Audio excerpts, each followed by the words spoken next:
one people, we are one with the animals, we are one with the plants and trees, we are one with the sun, we are made of stardust, we are born of Mother Earth, we return to Mother Earth. Let us be love.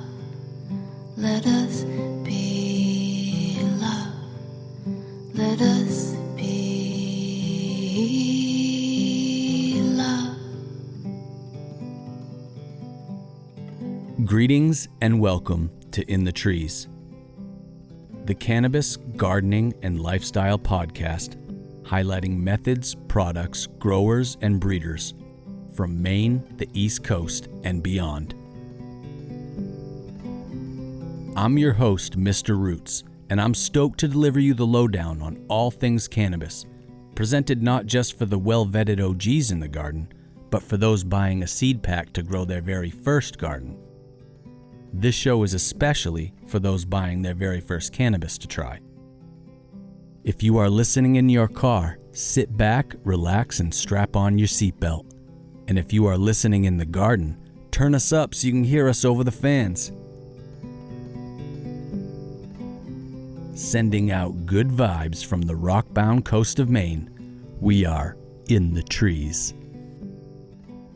Every year I feel like there's something new. After 10 years, I still find, oh, this has never happened before, and how am I going to handle this in a way that's, respectful to the plant, respectful to the earth, respectful to myself.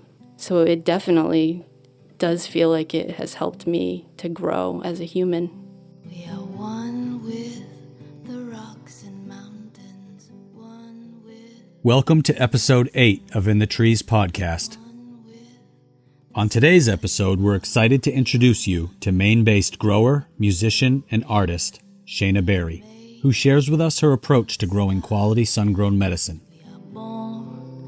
Of Mother Earth, we return to Mother Earth. Let us be love. Let us be love. Let us be love.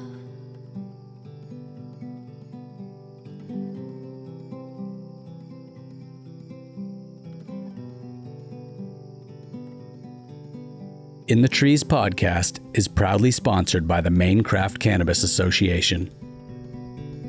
The MCCA is a diverse group of businesses and activists committed to supporting an authentic craft cannabis industry in Maine. Their motto, People, Place, and Plant, represents their focus on fighting for craft Maine-grown businesses through their legislative work in Augusta. The MCCA's social activism supports all Mainers' legal protected access to the plant. Check them out on Facebook and Instagram by searching for Maine Craft Cannabis Association, and please show your support to this extremely valuable organization.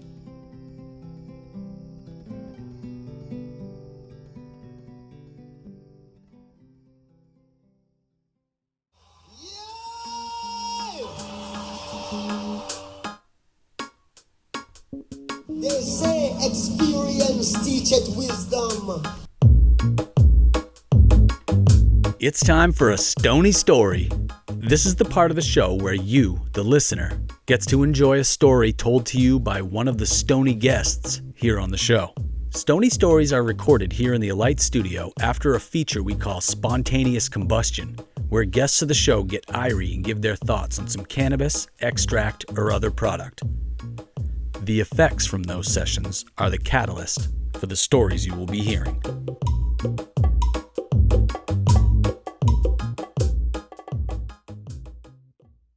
As I was flying into Detroit to visit family, the In the Trees podcast team had been planning a big VIP-style hash party. We had secured a well-respected Michigan-based consultant, Mike, or @MikeOFish on Instagram, and we're looking to pull together a group to meet at this place called the Schwitz in downtown Detroit. I was super excited to check it out as it sounded very cool and has been a well-loved bathhouse for the people of Detroit since the 1930s. But I messed up my flight date, and that made it so that we weren't able to record there. So we regrouped and changed locations to record, and then that fell through. Wouldn't you know it, our guest Mike had rented a really cool Airbnb in a mill building in Detroit, overlooking Belle Isle, and when we told him what had happened, he said we were welcome to record at his Airbnb. None of us had ever met each other. I only knew Mike through his pictures on Instagram, so this Stoney Story you're about to hear is Mike and the In the Trees podcast team all getting to know each other on recording. What we found out is that Mike is a super cool guy. He is a longtime grower and now operates Overgrow Consulting.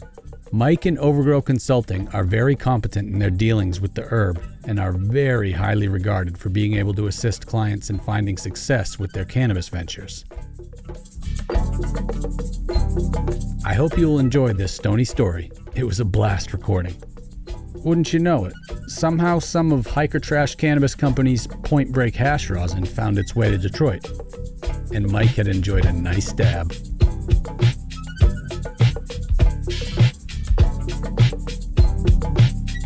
I love all kinds of music, wide variety, but I've been listening to a lot of Detroit house lately. I love folk music, jazz, music from different places in the world. I love South American music, some African music. Nice. Speaking of Africa, so you went to Africa. I did.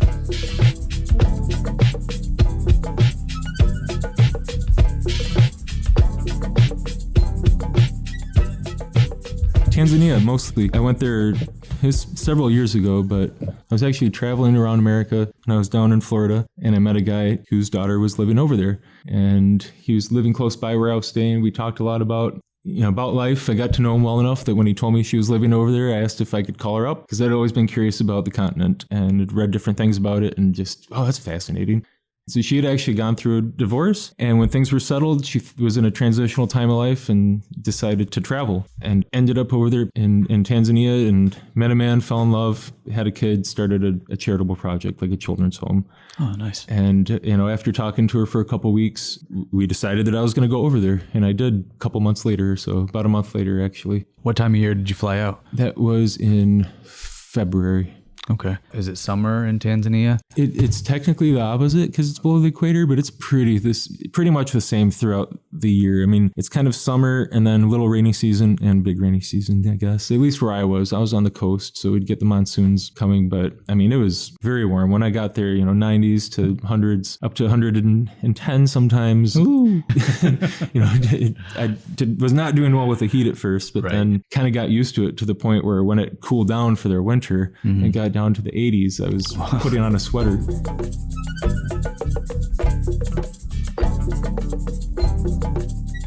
See, I started out by helping out in this children's home and then with some other projects that were going on in my area there. It was called Bagamoyo, which means lay down your heart in Swahili, because it was actually the end of the trail for the East African slave trade. So there are a lot of, sad but important to see historical sites there. Did you say lay down your heart? Yep. So that is where Bella Fleck went and did you've heard this album? Okay, yeah. That's a sweet album. Yeah. I saw him perform that at a college in Maine. Really? Yeah, he had a bunch of African musicians with him performing that album. Really? No kidding. It was amazing. Wow, yeah, that's amazing coincidence, actually, because when I was over there, and I don't know where to start with this story, but it fits all into it. So I'd been there for a couple months or so, and the people I was living with knew that I really loved music. They said one day, there's a family close by that they're all traditional musicians, and they perform on their property about 2 times a week or so, and we should go see them. I said, that'd be great, of course, let's go. So we walked down, I think it was, 3-5 miles away or so, good long walk, and got there, sat down, and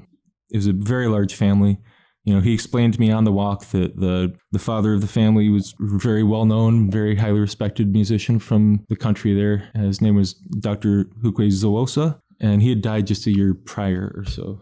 But his family all stayed together, and a lot of brothers and sisters, and they all played music together and actually create instruments, traditional instruments as well.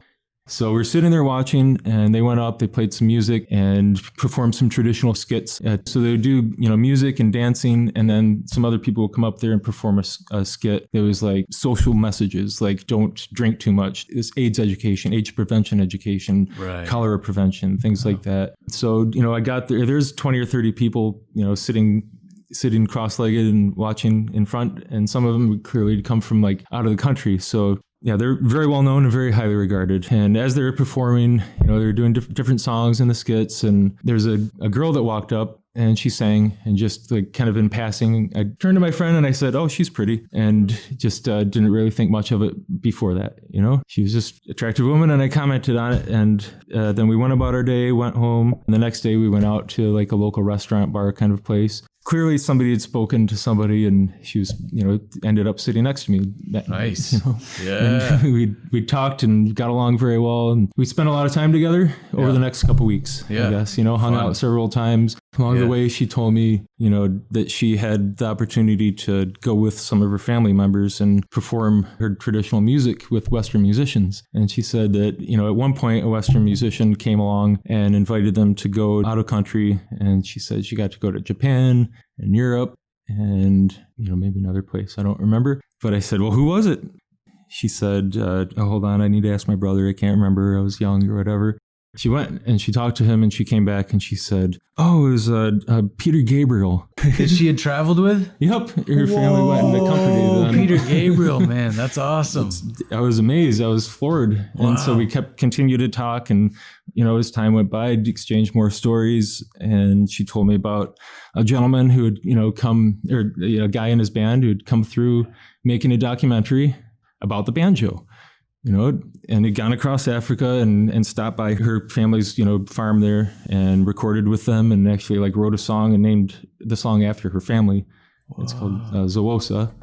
And he named the album "Throw It On Your Heart." Right. And it was Bela Fleck. Oh, man, that's amazing. Yeah.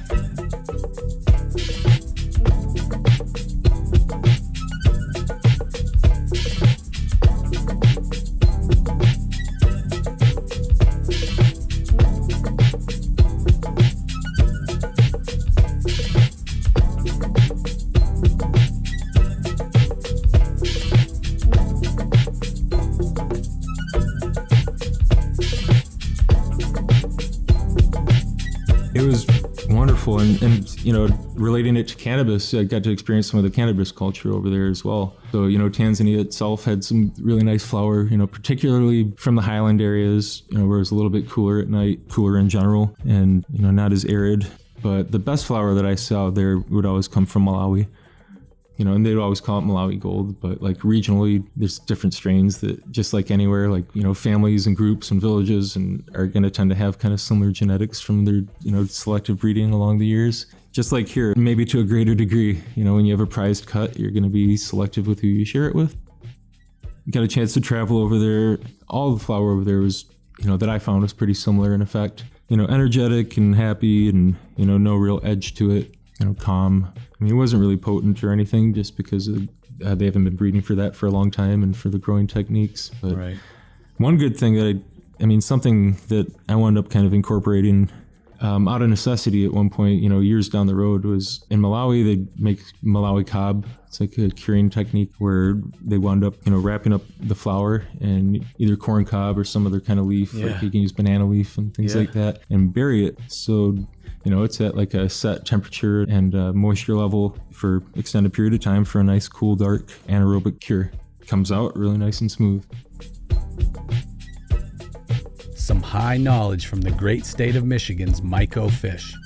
If you aren't following him on Instagram, look him up under @MycoFish and show him some love. You should also check him out at overgrowconsulting.com if you or anybody you know is in need of some very personable cannabis consulting. I want to show some love to Hiker Trash Cannabis Company for their super tasty Point Break hash rosin. As an aside, the music for this Stoney Story was an intentional project by Hash Mitten and I. It was one afternoon and I decided that I was going to grab my son's small Doombeck, 2 shakers, and a slit drum and record a beat for this particular Stoney Story. So I ran out to the studio, laid down 5 different tracks, 3 of them shakers, 1 slit drum, and the Doombeck. I just timed it based off tapping my foot and decided that was good. Went in the house, edited it down, and then Hash Mitten got a hold of the file and dropped this super sick phonics beat on it. That's what you're hearing right now.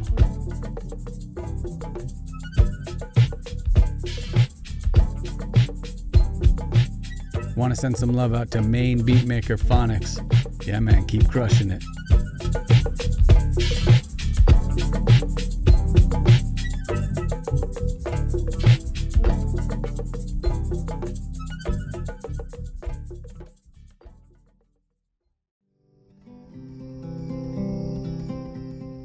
In the Trees podcast is proudly supported by Farley's Cannabis Farm, the family-run storefront of not only caregivers, but patients who strongly support local small businesses and sustainable communities. Farley's Cannabis Farm is a patient-centered, handicap-accessible storefront ready to answer your questions about buying the Maine cannabis that's right for you. Specializing in a full spectrum of products, including Maine-grown flower, in-house CBD products, edibles, and concentrates, they are fully dedicated to providing medical patients the best locally sourced products for their needs. So the next time you're on Route 1 looking for the fine herb, stop by 127 Main Street in Woolwich to say hi and tell them Roots from In the Trees podcast sent you. If you're at home, head on over to farleyscannabisfarm.com, browse their menu on Weed Maps, and give them a follow on Instagram at FCF420. We really think you'll love Farley's Cannabis Farm.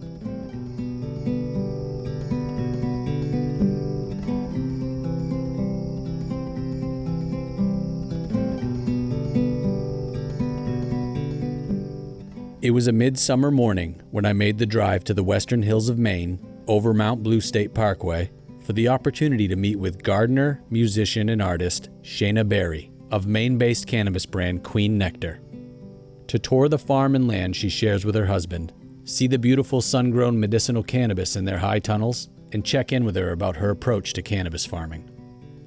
I was very happy to see the other well-established gardens besides cannabis all around their land growing a summer abundance.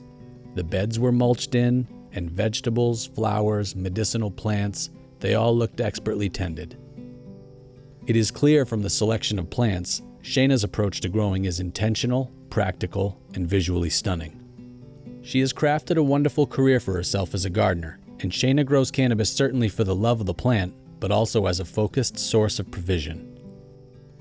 The herb has provided for Shayna over the last decade, while also enabling her to take time to pursue some of her other passions in life, like creating art, writing, and playing music. Shayna lives close to the land, and she has put time and care into building the soil on her farm. Please enjoy the knowledge that Shayna shares on her approach to growing in life. It is from a skillful, practiced grower. And like her music that you're hearing throughout the episode, it is a gift that she gives to us all.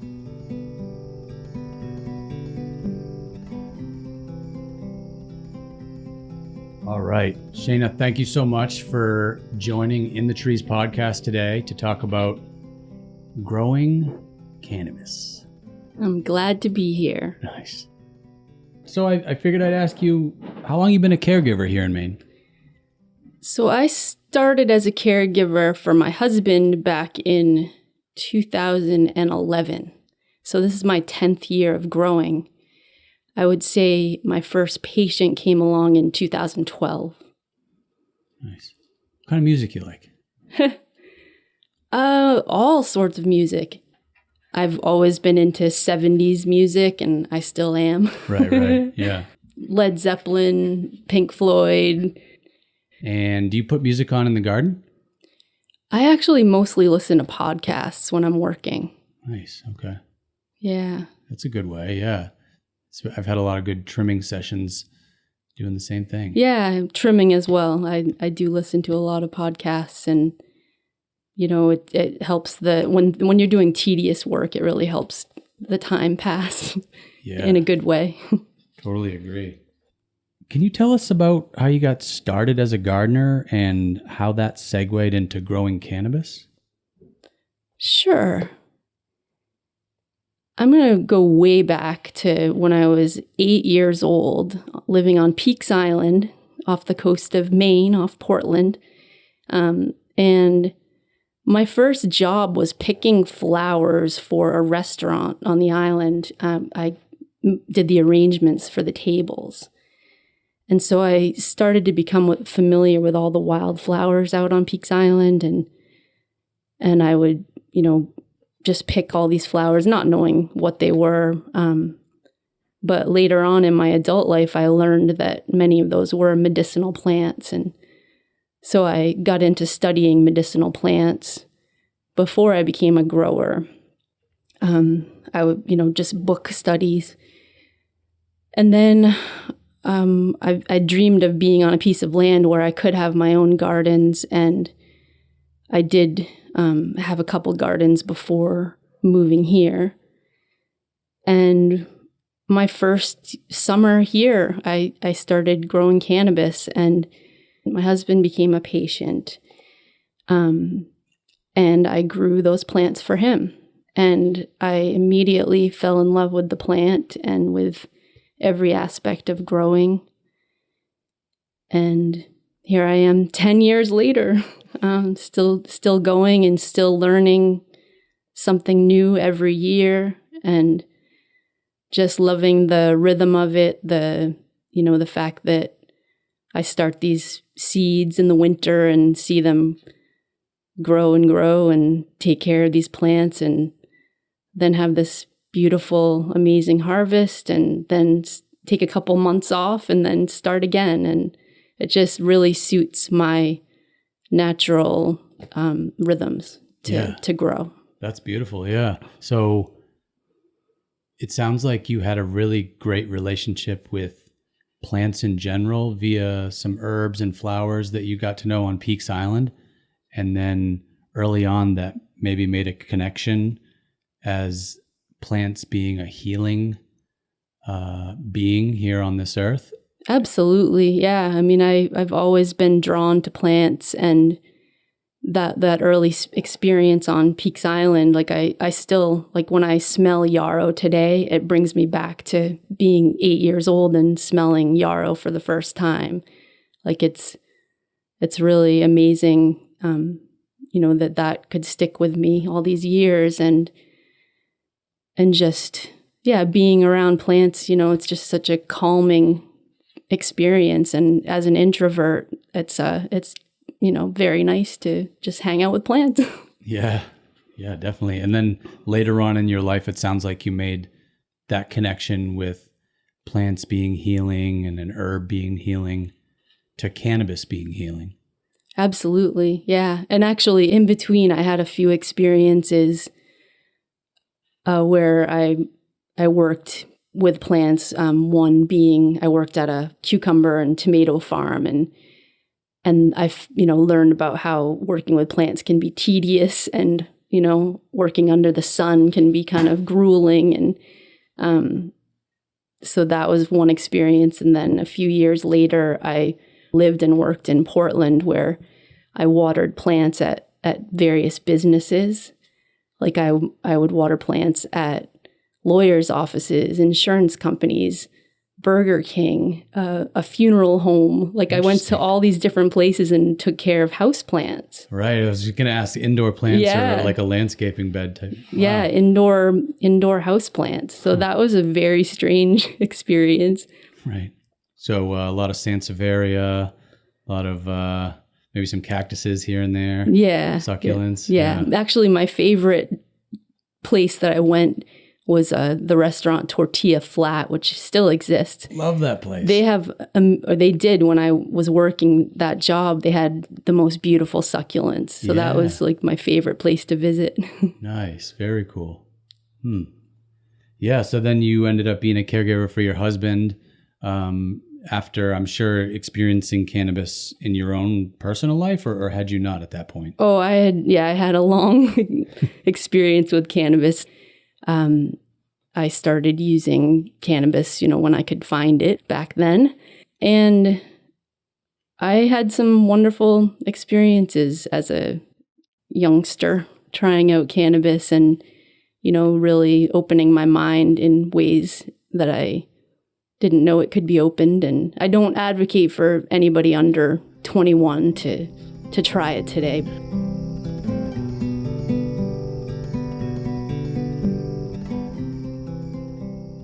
So we're recording this interview in midsummer, and I was wondering if you could walk us through your daily routine as a gardener now and how it might be different in the fall for you.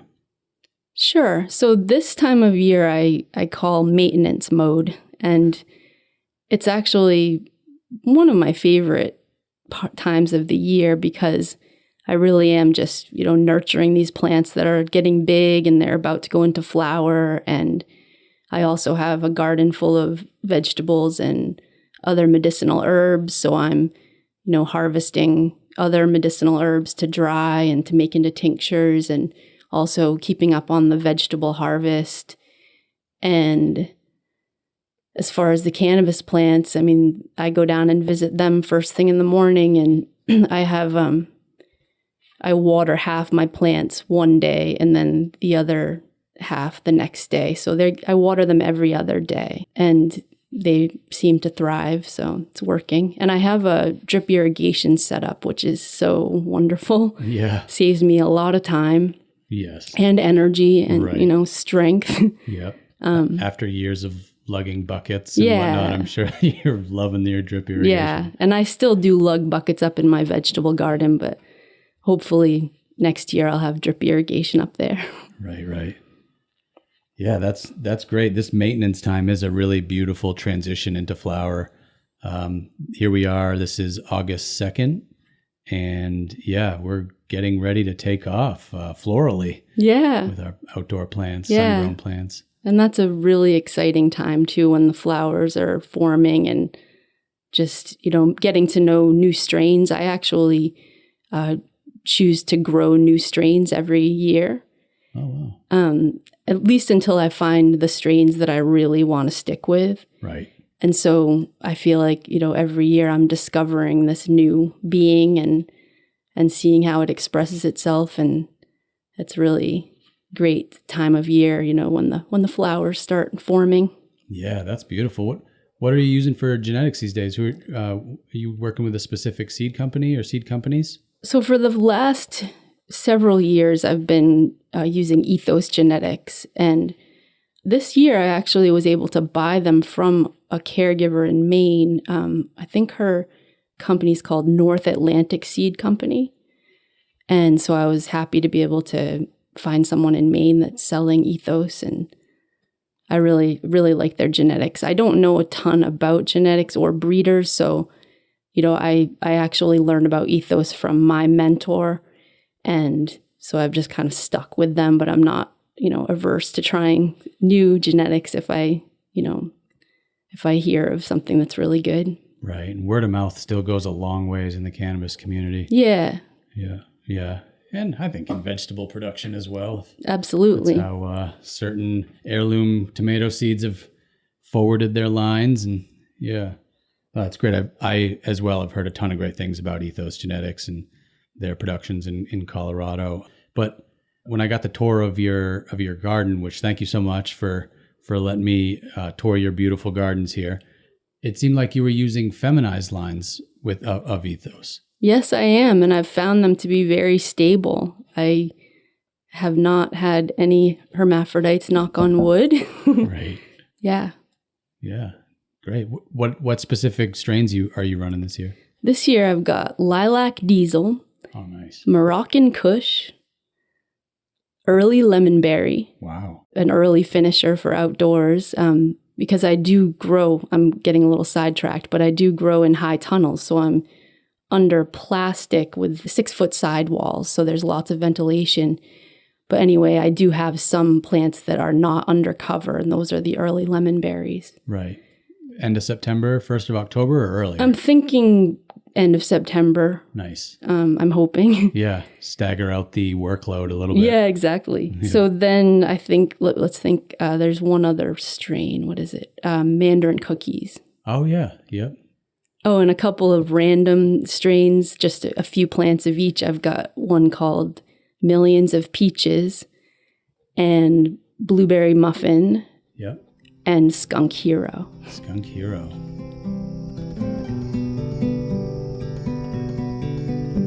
You're a proponent of sun and soil grown cannabis, which, yeah, same way here. I love that production style. Can you walk us through why you prefer these methods or styles of growing? Well, first of all, I love growing outdoors. I grew indoors for 2 winters and I just really didn't like it. And, my power bill was really high. And I also, I want to try to tread lightly on this earth if I can. Using that much energy to grow a plant indoors just isn't my style at all. And I just think sun-grown is wonderful. I mean, I really don't think it can be replicated indoors. I know people would argue otherwise, but I just love it. And I love being outside. I mean, that's one of my favorite things about this job is how much I get to be outside. It's very healing and grounding to be working outside with plants all the time. That's, not having to have a closed environment where I, have to run a commercial dehumidifier and fans all the time. And I just really, really like growing this way. Yeah. The environmental implications of electricity usage are something maybe growers want to take a look at. Absolutely. Yeah, I think so. I know that it's not possible for some people. They need to grow indoors because they're not in the right environment to be able to grow outdoors. But if you can grow outside, if you have a private and secure area, I highly recommend it.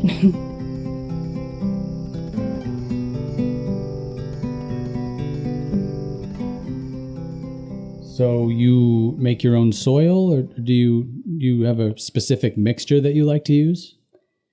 So I've been building my soil for the last several years. I add amendments in the spring, about a month before I plant. And I have been, buying amendments, and I'm looking at how I can be getting them from my own land. So I have been bringing in things like kelp meal and fishbone meal, oyster shell meal, that sort of thing, all organic amendments.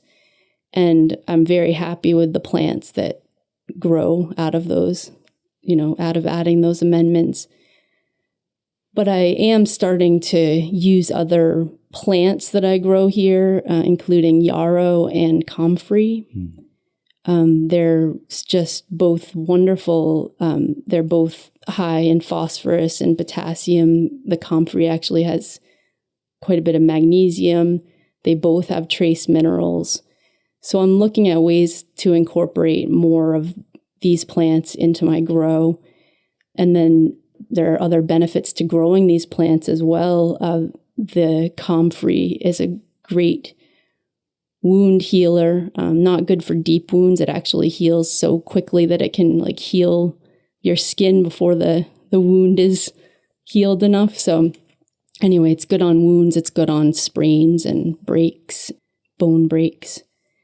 And Yarrow as well. Yeah. Yarrow I've used here a number of times. It's when you have an injury, like where you cut yourself and you're bleeding heavily, it'll stop your bleeding. If you take a leaf and you chew it up, I know it might sound weird to some people, but take a leaf, chew it up and put it on that wound and the blood will stop. And I've had a couple of pretty bad injuries here. And one of them, I just hobbled over to the Yarrow and put that on my toe and it stopped the bleeding.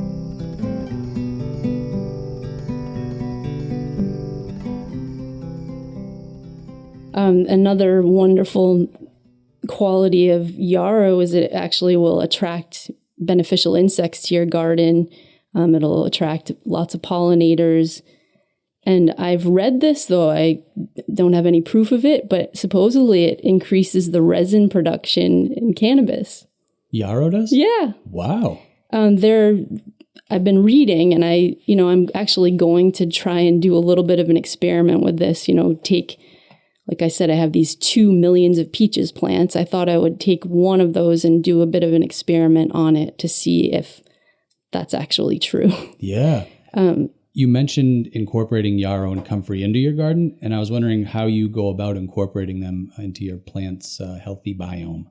Sure. So first of all, I grow these herbs right near the cannabis. So, I'm working every year to try and bring more and more variety of herbs to the cannabis garden in order to attract beneficial insects and pollinators, and actually also to repel the insects that we don't want.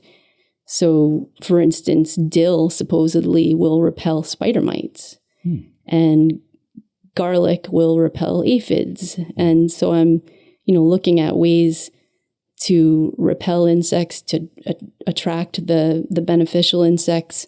So that's happening by growing the plants, down with the cannabis, and also, just increasing the biodiversity of my grow area. I think that, when we start out, we tend to, I think some people do incorporate them into their vegetable gardens, but say we're becoming a caregiver, it's like, okay, I'm going to grow these plants, and then it becomes a monocrop, which, is just inviting pests to come in. So I start by growing those plants nearby. The comfrey is a very fast growing herb. In fact, you can cut it down up to 3 times in a season. So you cut it almost to the ground and it'll grow back up, twice in a season. It's also great for your compost pile. It supposedly is a compost activator.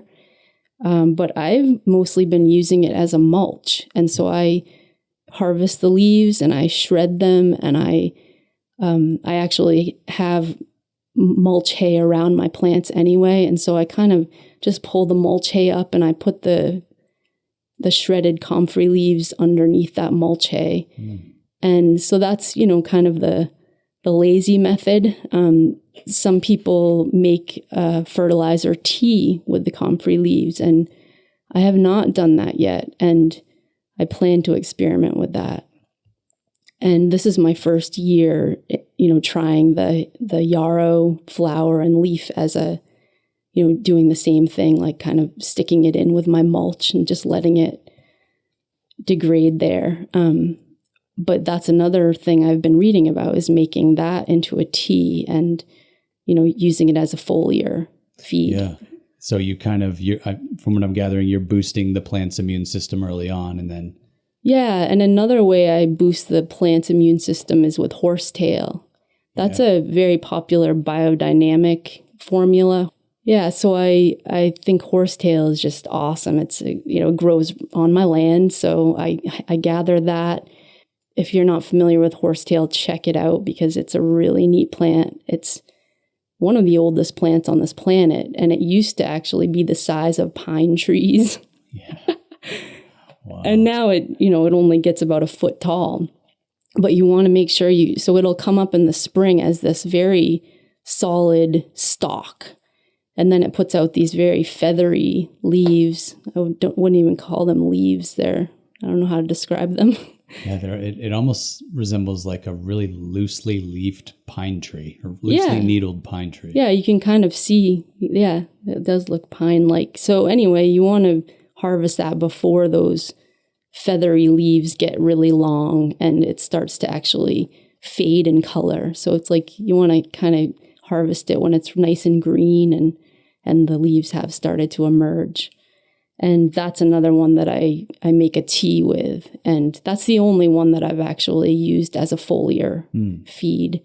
And so silica is just great for building the strength of the cell walls. And it makes sense because, like, when we take horsetail as tea, it strengthens our hair and our nails. Horsehair is really high in silica. And using it, especially this summer in Maine, we've had some very hot days.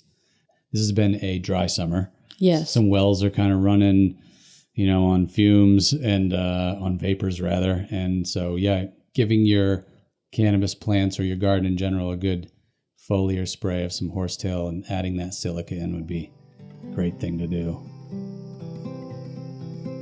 Let us be love. What would you say the hardest part of your job is as a caregiver? I would say trimming. I almost could have guessed that. I mean, I actually like to trim. I enjoy it, but it gets to the point where it becomes pretty tedious.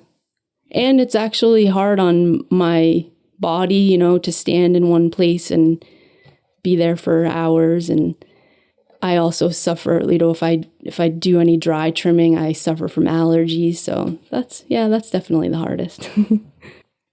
What about the easiest part of being a grower here in Maine? I'm not sure about easy.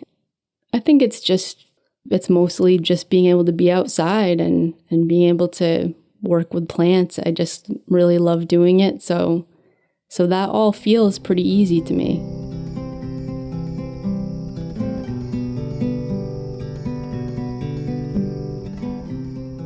Where can medical patients find some of the produce from your farm here in Maine?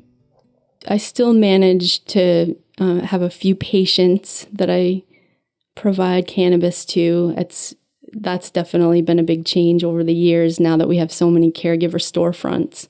To have an individual caregiver is becoming more of a rarity, and who knows what will happen, once recreational really goes into full swing. But I'm still here as a caregiver for individual patients. But I do also provide my excess flower to Stone Coast Botanicals in Brunswick. I highly recommend them, and also Green Gnome Holistics in Portland. And I think they may be moving over to South Portland. But anyway, they've just been wonderful to work with. Both of these storefronts are run by women, and that's just been really nice for me as a woman to be having business with other women. It just feels very comfortable, and it's been great. Yeah, that's fantastic. I've often thought that women are physiologically more nurturing than men. This is a personal opinion. Being a father of two young sons, both of whom, and myself included, are mama's boys. That nurturing is something that I find is beautiful, and that as boys we seek out. But I really think that this translates to garden practices as well. Do you feel that that's accurate for women gardeners? Well, I tend to agree that, women have a more gentle touch in general. I think that men are absolutely capable of being gentle, but in general, I think women are very well suited for gardening, and I know that this is still a very male dominated industry, and I hope to see more women become involved, in particular as growers, because I do think that women make very good growers. Let us be love. We grow cannabis for the flowers, and so we're constantly having to nurture that feminine side of a being here in this life. Absolutely. I actually woke up this morning thinking about that. I was thinking about how, I don't know that this is entirely true, but I'm kind of assuming that there are some people out there who, when they grow this plant, they're thinking, what am I going to get from this plant? And they're treating the plant that way. I'm just doing this so I can get this flower. And so just being in the process, the whole process is just so beautiful from start to finish, and to treat that process with respect, and to do what you can to nurture the plant so that it thrives. And it's not about, what am I going to get from this plant at the end? It's this whole process that we're blessed to be a part of. Yeah, certainly. Yeah. Personally, I've said over the years that although we grow cannabis grows us. Because by gardening, by being someone who's committed to caring for these plants, that puts us in a position where we play a supporting role. Like we're giving that care on a day-to-day basis. And by having the patience to do that, by committing to do that, really being sensitive to what the plant needs and trying to account for how we want it to grow best and come to its fullest expression,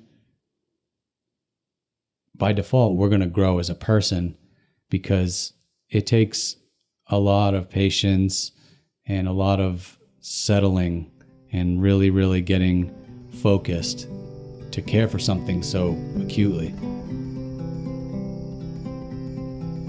Shayna, thank you so much for joining us here on In the Trees. It has been my pleasure to sit and talk with you about your approach to gardening cannabis and to hear the history of how you got started growing cannabis and being a spokesperson for women growers.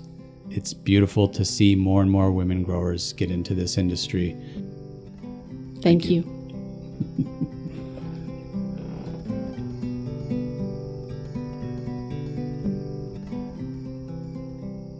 What an inspirational approach Shayna has to growing and working with the earth. In the Trees listeners, you can find more of Shayna Berry's music by searching for her by name on Spotify. And Shayna's also in the process of mastering a new album that will be coming out late this fall.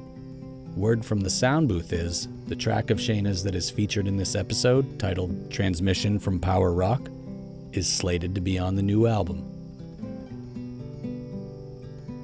I also encourage you all to check out Shayna's really cool Etsy store, Dreamwood Gardens, where she sells beautifully hand-painted mandalas that I find not only intricate and stunning, but also quite psychedelic.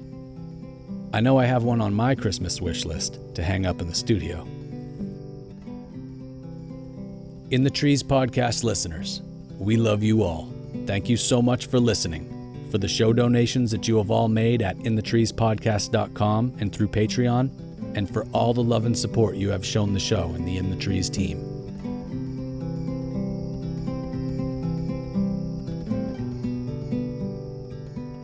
In the Trees Cannabis Podcast would like to thank the Maine Cannabis Chronicle for sponsoring the show.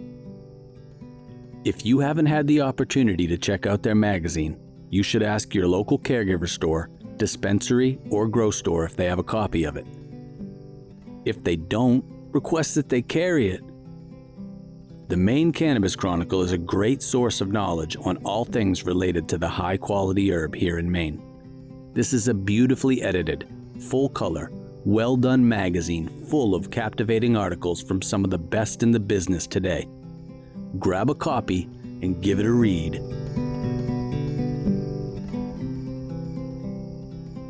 Please visit our website, inthetreespodcast.com, for bonus audio and video content, including more Stoney Stories, our well-loved blog, and behind-the-scenes features unaired on the show.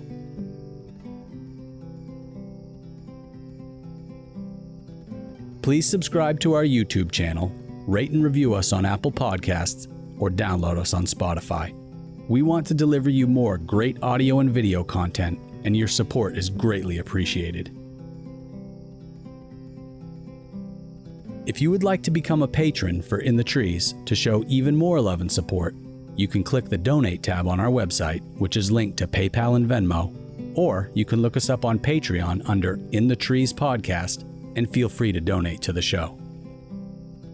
In the Trees Podcast is a labor of love, and our team is committed to providing you a quality show. We are so grateful for your show donations and Patreon support. They allow us to continue providing fun and educational podcast episodes like the one you just listened to, and maybe get some better mics and equipment for the studio.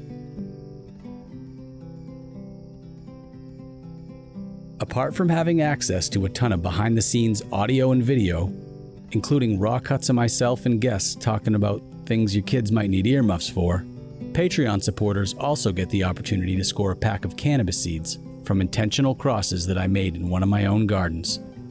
which are for tossing in your smoothie or feeding to your cockatiel. We are one people. We are one with the animals. We are one with the plants and trees. We are one with the sun. We are made of stardust. We are born of Mother Earth. We return to Mother Earth. Let us be love. Let us be love. Let us be love.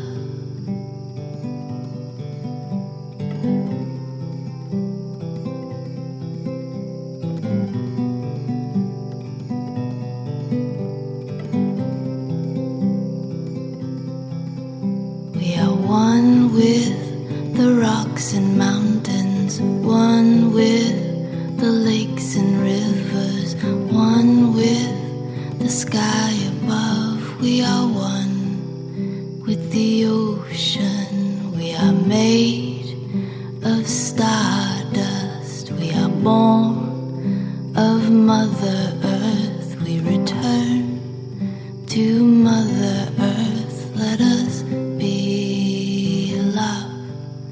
Let us be love. Let us be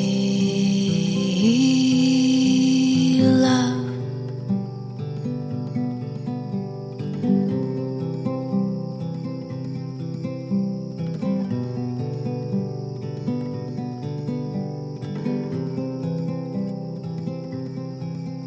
We are one people.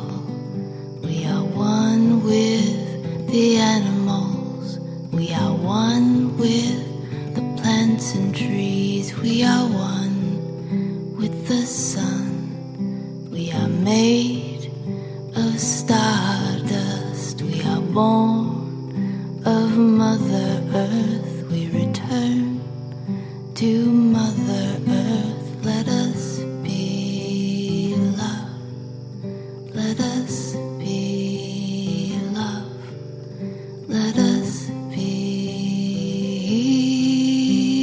love.